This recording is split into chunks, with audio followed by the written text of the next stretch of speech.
존경하는 국민 여러분, 독립유공자와 유가족 여러분, 해외에 계신 동포 여러분, 촛불혁명으로 국민주권의 시대가 열리고 첫 번째 맞는 광복절입니다. 오늘 그 의미가 유달리 깊게 다가옵니다.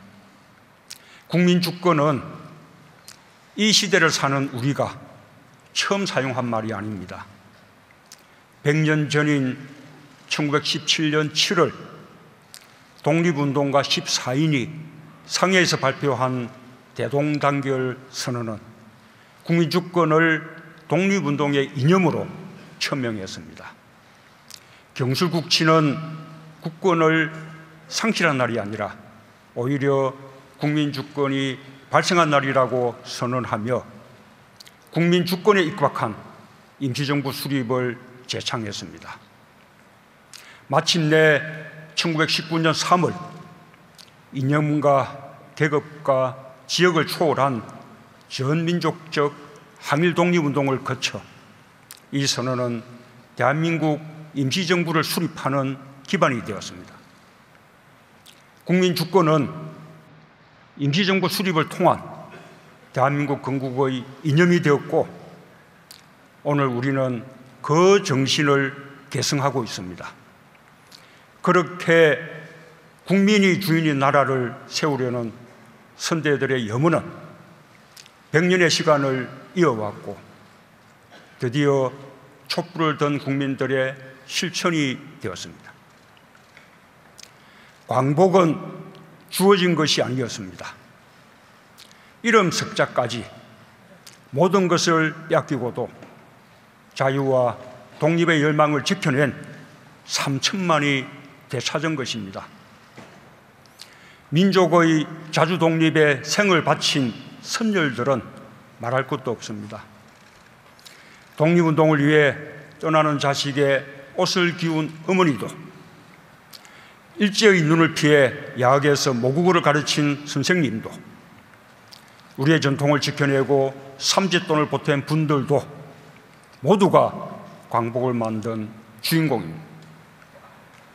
광복은 항일여병에서 광복군까지 애국 선열들의 희생과 헌신이 흘린 피의 대가였습니다. 직업도 성별도 나이의 구분도 없었습니다. 의열단원이며 몽골의 전염병을 근절시킨 의사 이태준 선생, 간도 참변 취재 중 실종된 동아일보 장덕준 선생, 무장독립단체 서로군정서에서 활약한 독립군의 어머니 남자현 여사, 과학으로 민족의 힘을 키우고자 했던 과학자 김용관 선생, 독립군 결사대 단원이었던 영화감독 나운규 선생, 우리에게는 너무도 많은 독립운동가들이 있었습니다. 독립운동의 무대도 한반도만이 아니었습니다. 1919년 3월 1일 연해주와 만주, 미주와 아시아 곳곳에서도 한 목소리로 대한독립의 함성이 울려 퍼졌습니다. 항일 독립운동의 이 모든 빛나는 장면들이 지난 겨울 전국 방방곡곡에서 그리고 우리 동포들이 있는 세계 곳곳에서 촛불로 살아났습니다. 우리 국민이 높이던 촛불은 독립운동 정신의 개성입니다. 위대한 독립운동의 정신은 민주화와 경제 발전으로 되살아나 오늘의 대한민국을 만들었습니다. 그 과정에서 희생하고 땀 흘린 모든 분들, 그 한 분 한 분 모두가 오늘 이 나라를 세운 공헌자입니다. 오늘 저는 독립유공자와 유가족 여러분, 그리고 저마다의 항일로 암흑의 시대를 이겨낸 모든 분들께, 또 촛불로 새 시대를 열어주신 국민들께 다시금 깊은 존경과 감사의 말씀을 드립니다.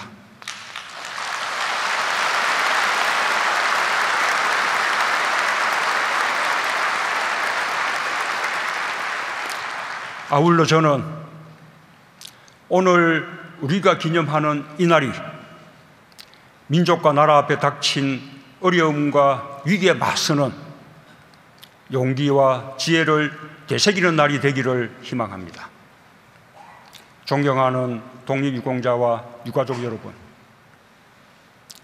경북 안동에 임청각이라는 유서 깊은 집이 있습니다. 임청각은 일제강점기 전 가산을 처분하고 만주로 망명하여 신흥무관학교를 세우고 무장독립운동의 토대를 만든 석주 이상용 선생의 본가입니다. 무려 9분의 독립투사를 배출한 독립운동의 산실이고 대한민국 노블리스 오블리제를 상징하는 공간입니다. 그에 대한 보복으로 일제는 그 집을 관통하도록 철도를 놓았습니다. 99간 대저택이었던 임청각은 지금도 반토막이 난 그 모습 그대로입니다. 이상용 선생의 손자, 손녀는 해방 후 대한민국에서 고아원 생활을 하기도 했습니다. 임청각의 모습이 바로 우리가 되돌아봐야 할 대한민국의 현실입니다. 일제와 친일의 잔재를 제대로 청산하지 못했고 민족 정기를 바로 세우지 못했습니다. 역사를 잃으면 뿌리를 잃는 것입니다. 독립운동가들을 더 이상 잊혀진 영웅으로 남겨두지 말아야 합니다.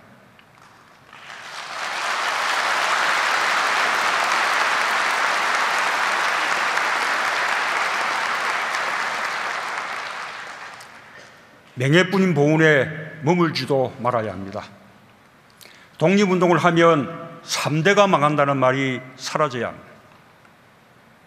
친일 부역자와 독립운동가의 처지가 해방 후에도 달라지지 않더라는 경험이 불의와의 타협을 정당화하는 왜곡된 가치관을 만들었습니다. 독립운동가들을 모시는 국가의 자세를 완전히 새롭게 하겠습니다. 최고의 존경과 예의로 보답하겠습니다.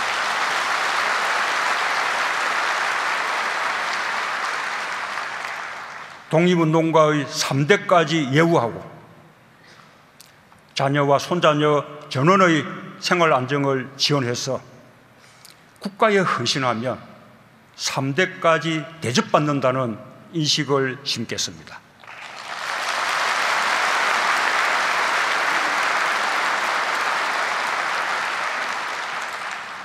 독립운동의 공적을 후손들이 기억하기 위해 임시정부 기념관을 건립하겠습니다.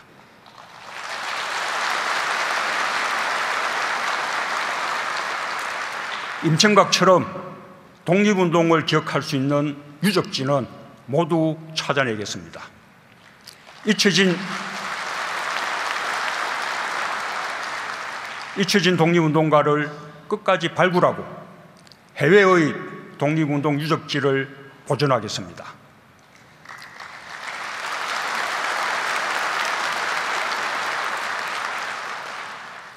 이번 기회에 정부는 대한민국 보훈의 기틀을 완전히 새롭게 세우고자 합니다.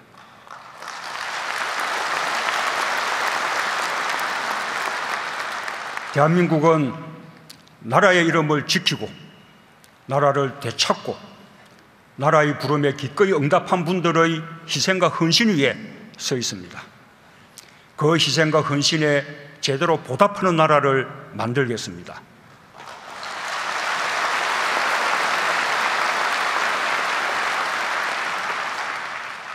젊음을 나라에 바치고 이제 고령이 되신 독립유공자와 참전유공자에 대한 예우를 강화하겠습니다.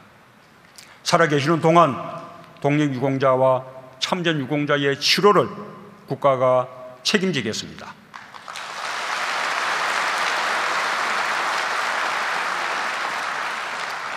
참전 명예수당도 인상하겠습니다.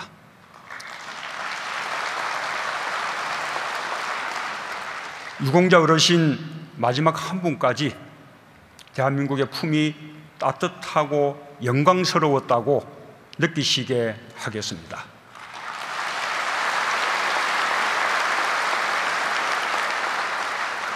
순직 군인과 경찰, 소방공무원, 유가족에 대한 지원도 확대할 것입니다.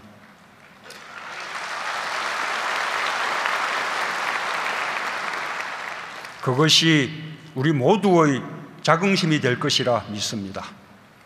보훈으로 대한민국의 정체성을 분명히 확립하겠습니다.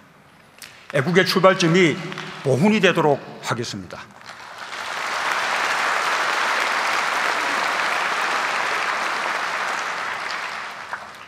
존경하는 국민 여러분, 지난 역사에서 국가가 국민을 지켜주지 못해 국민들이 감수해야 했던 고통과도 마주해야 합니다.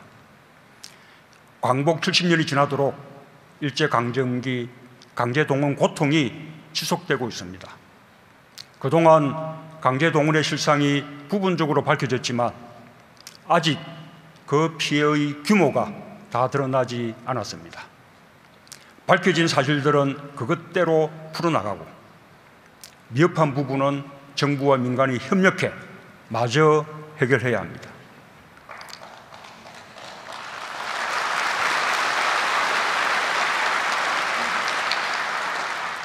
앞으로 남북 관계가 풀리면 남북이 공동으로 강제동원 피해 실태 조사를 하는 것도 검토할 것입니다. 해방 후에도 돌아오지 못한 동포들이 많습니다. 제1동포의 경우 국적을 불문하고 인도주의적 차원에서 고향 방문을 정상화할 것입니다.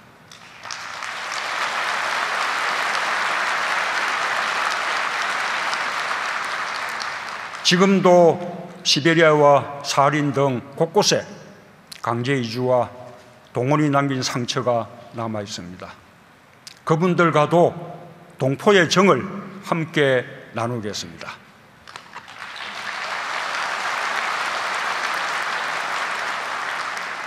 존경하는 국민 여러분, 독립유공자와 유가족 여러분, 해외 동포 여러분, 오늘 광복절을 맞아 한반도를 둘러싸고 계속되는 군사적 긴장의 고조가 우리의 마음을 무겁게 합니다. 분단은 냉전의 텀버가운이 속에서 우리 힘으로 우리 운명을 결정할 수 없었던 식민지 시대가 남긴 불행한 유산입니다. 그러나 이제 우리는 스스로 우리 운명을 결정할 수 있을 만큼 국력이 커졌습니다. 한반도의 평화도 분단 극복도 우리가 우리 힘으로 만들어가야 합니다.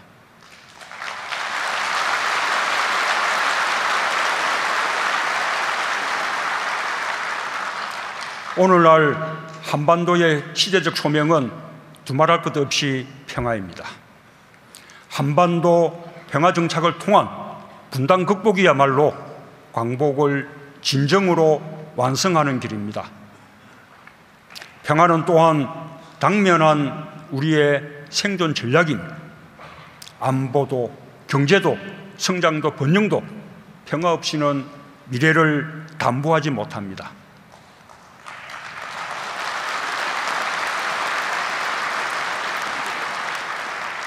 평화는 우리만의 문제가 아닙니다.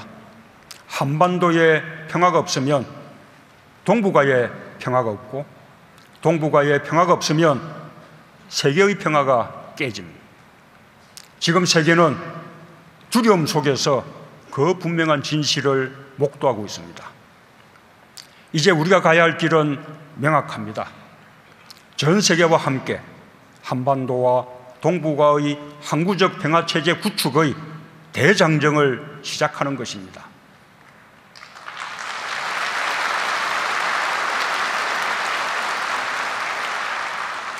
지금 당면한 가장 큰 도전은 북한의 핵과 미사일입니다. 정부는 현재의 안보 상황을 매우 엄중하게 인식하고 있습니다. 정부는 굳건한 한미동맹을 기반으로 미국과 긴밀히 협력하면서 안보 위기를 타개할 것입니다.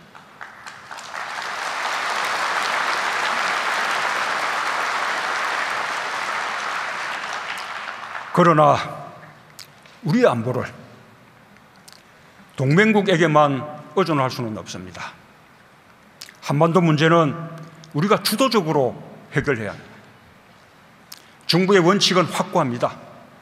대한민국의 국익이 최우선이고 정의입니다.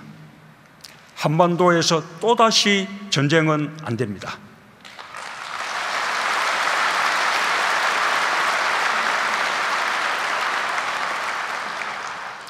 한반도에서의 군사 행동은 대한민국만이 결정할 수 있고 누구도 대한민국의 동의 없이 군사 행동을 결정할 수 없습니다.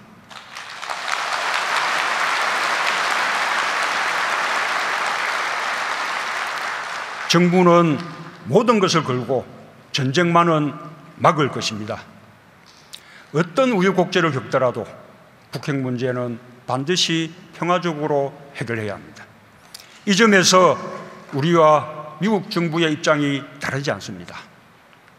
정부는 국제사회에서 평화적 해결 원칙이 흔들리지 않도록 외교적 노력을 한층 강화할 것입니다.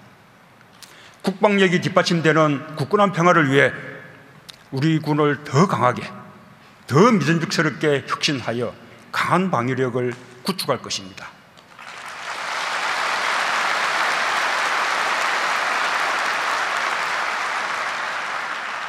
한편으로 남북 간 군사적 긴장이 상황을 더 악화시키지 않도록 군사적 대화의 문도 열어놓을 것입니다.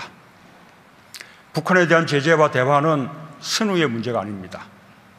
북핵 문제의 역사는 제재와 대화가 함께 갈 때 문제 해결의 단초가 열렸음을 보여주었습니다. 북한이 미사일 발사 시험을 유예하거나 핵실험 중단을 천명했던 시기는 예외 없이 남북관계가 좋은 시기였다는 것을 기억해야 합니다. 그럴 때 북미, 북일 간 대화도 촉진되었고 동북 간 다자외교도 활발했습니다. 제가 기회가 있을 때마다 한반도 문제의 주인은 우리라고 한 이유도 바로 여기에 있습니다. 북핵 문제 해결은 핵 동결로부터 시작되어야 합니다.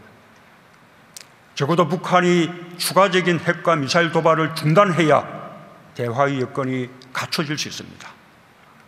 북한에 대한 강도 높은 제재와 압박의 목적도 북한을 대화로 이끌어내기 위한 것이지 군사적 긴장을 높이기 위한 것이 아닙니다. 이 점에서도 우리와 미국의 입장이 다르지 않습니다. 북한 당국에 촉구합니다. 국제적인 협력과 상생 없이 경제 발전을 이루는 것은 불가능합니다. 이대로 간다면 북한에게는 국제적 고립과 어두운 미래가 있을 뿐입니다. 수많은 주민들의 생존과 한반도 전체를 어려움에 빠뜨리게 됩니다. 우리 역시 원하지 않더라도 북한에 대한 제재와 압박을 더욱 높여나가지 않을 수 없습니다. 적각 도발을 중단하고 대화의 장으로 나와 핵 없이도 북한의 안보를 걱정하지 않을 수 있는 상황을 만들어야 합니다.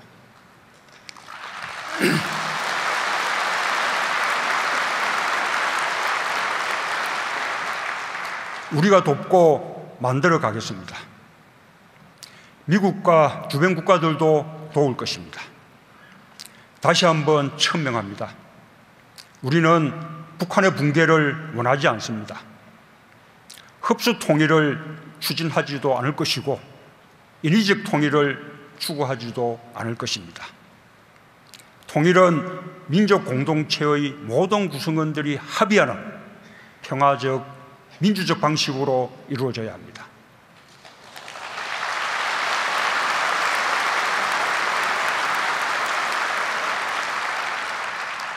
북한이 기존의 남북 합의의 상호 이행을 약속한다면 우리는 정부가 바뀌어도 대북 정책이 달라지지 않도록 국회의 의결을 거쳐 그 합의를 제도화할 것입니다.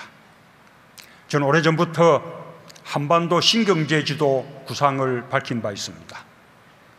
남북 간의 경제협력과 동북아 경제협력은 남북 공동의 번영을 가져오고 군사적 대립을 완화시킬 것입니다.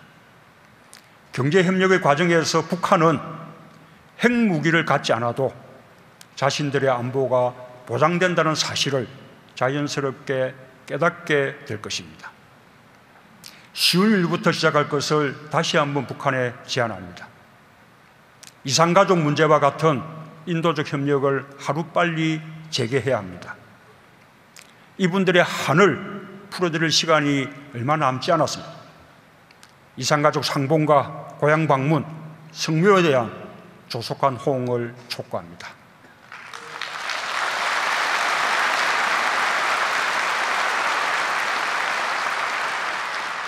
다가오는 평창 동계올림픽도 남북이 평화의 길로 한 걸음 나아갈 수 있는 좋은 기회입니다. 평창올림픽을 평화올림픽으로 만들어야 합니다. 남북 대화의 기회로 삼고 한반도 평화의 기틀을 마련해야 합니다.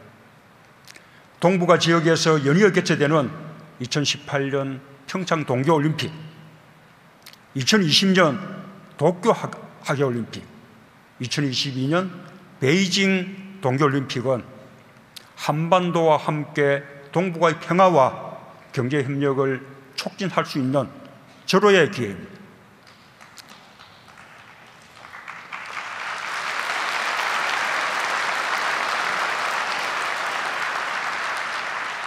저는 동북아의 모든 지도자들에게 이 기회를 살려나가기 위해 머리를 맞댈 것을 제안합니다. 특히 한국과 중국, 일본은 영내 안보와 경제협력을 제도화하면서 공동의 책임을 나누는 노력을 함께 나가야 할 것입니다. 국민 여러분께서도 뜻을 모아주실 것을 부탁드립니다.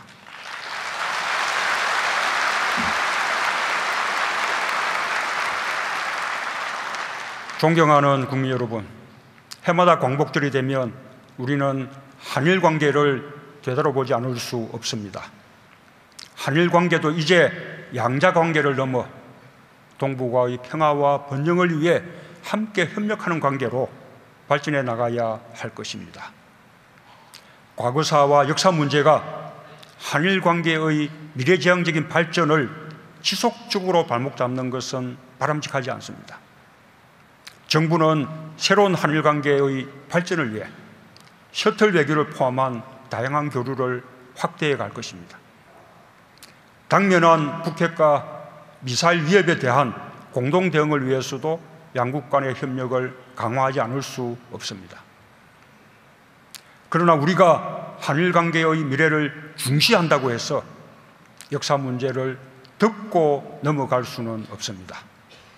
오히려 역사 문제를 제대로 매듭 지을 때 양국 간의 신뢰가 더욱 깊어질 것입니다.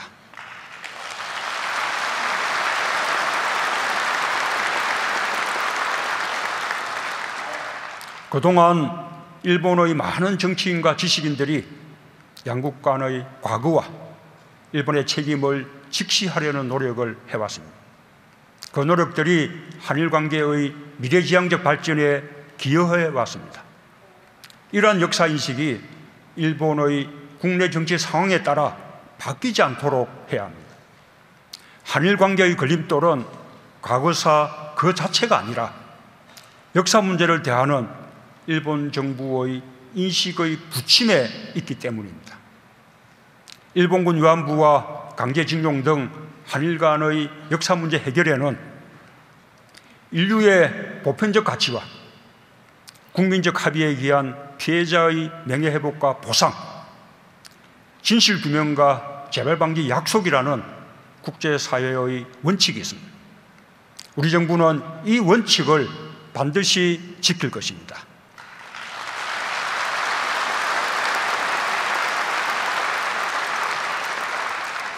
일본 지도자들의 용기 있는 자세가 필요합니다. 존경하는 국민 여러분, 독립유공자와 유가족 여러분, 해외동포 여러분, 2년 후 2019년은 대한민국 건국과 임시정부 수립 100주년을 맞는 해입니다. 내년 8.15는 정부 수립 70주년이기도 합니다. 우리에게 진정한 광복은 외세에 의해 분단된 민족이 하나가 되는 길로 나아가는 것입니다. 우리에게 진정한 보훈은 선열들이 건국의 이념으로 삼은 국민주권을 실현하여 국민이 주인인 나라다운 나라를 만드는 것입니다.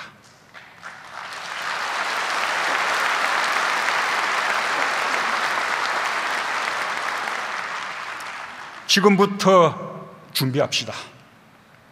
그 과정에서 치유와 화해, 통합을 향해 지난 한 세기의 역사를 결산하는 일도 가능할 것입니다. 국민주권의 거대한 흐름 앞에서 보수 진보의 구분이 무의미했듯이 우리 근현대사에서 산업화와 민주화를 세력으로 나누는 것도 이제 뛰어넘어야 합니다. 우리는 누구나 역사의 유산 속에서 살고 있습니다. 모든 역사에는 빛과 그림자가 있기 마련이며 그 점에서 개인의 삶 속으로 들어온 시대를 산업화와 민주화로 나누는 것은 가능하지도 않고 의미 없는 일입니다. 대한민국 19대 대통령 문재인 역시 김대중 노무현만이 아니라 이승만, 박정희로 이어지는 대한민국 모든 대통령의 역사 속에 있습니다. 저는 우리 사회의 치유와 화해, 통합을 바라는 마음으로 지난 현충일 추념사에서 애국의 가치를 말씀드린 바 있습니다. 이제 지난 100년의 역사를 결산하고 새로운 100년을 위해 공동체의 가치를 다시 정립하는 일을 시작해야 합니다.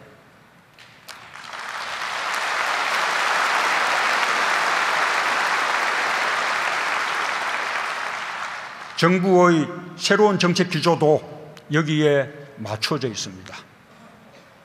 보수나 진보 또는 정파의 시각을 넘어서 새로운 100년의 준비에 다 함께 동참해 주실 것을 바람하지 않습니다.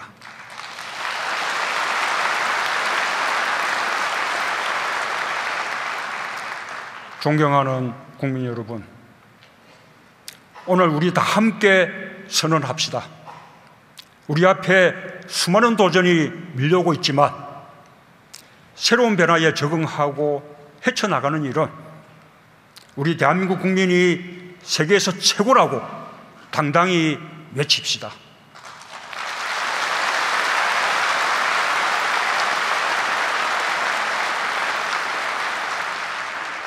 담대하게 자신 있게 새로운 도전을 맞이합시다.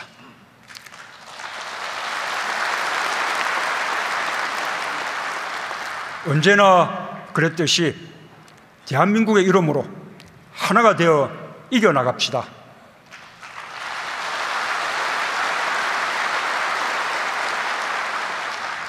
국민의 나라, 정의로운 대한민국을 완성합시다.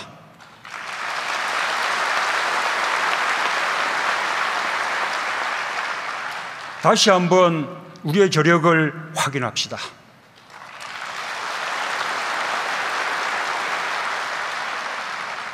나라를 위해 자신의 모든 것을 바친 애국선열과 독립유공자들께 깊은 존경의 마음을 드립니다. 오래오래 건강하시길 바랍니다. 감사합니다.